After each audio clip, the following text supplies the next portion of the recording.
يا أيها الذين آمنوا إنما الخمر والميسر والأنصاب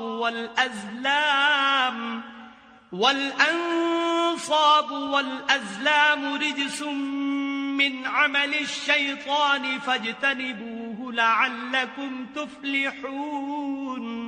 اے ایمان والو، شراب اور جوا اور بت اور پانسے یہ سب ناپاک کام اعمال شیطان سے ہیں، سو ان سے بچتے رہنا تاکہ نجات پاؤ۔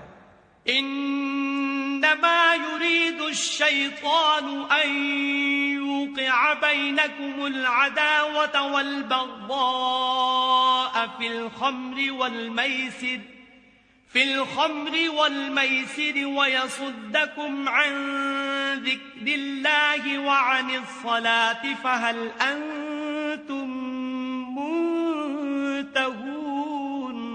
شیطان تو یہ چاہتا ہے کہ شراب اور جوئے کے سبب تمہارے آپس میں دشمنی اور رنجش ڈلوا دے اور تمہیں خدا کی یاد سے اور نماز سے روک دے، تو تم کو ان کاموں سے باز رہنا چاہیے۔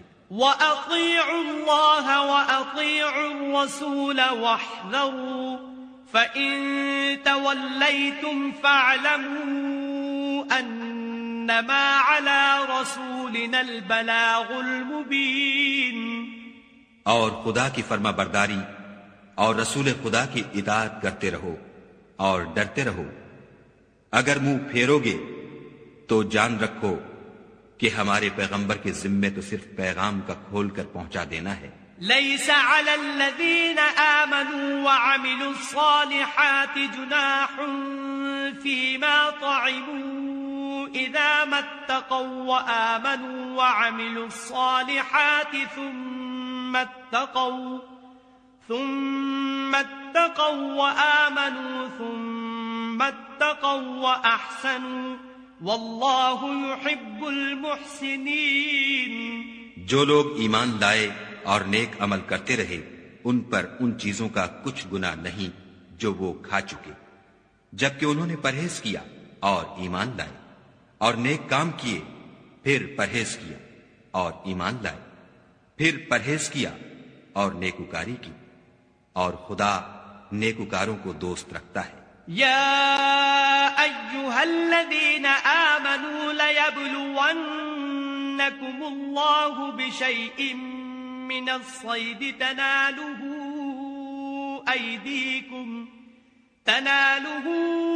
أيديكم ورماحكم ليعلم الله من يخافه بالغيب فمن اعتدى بعد ذلك فله عذاب علیم۔ مومنو، کسی قدر شکار سے جن کو تم ہاتھوں اور نیزوں سے پکڑ سکو خدا تمہاری آزمائش کرے گا، یعنی حالت احرام میں شکار کی ممانعت سے، تاکہ معلوم کرے کہ اس سے غائبانہ کون ڈرتا ہے، تو جو اس کے بعد زیادتی کرے اس کے لیے دکھ دینے والا عذاب تیار ہے۔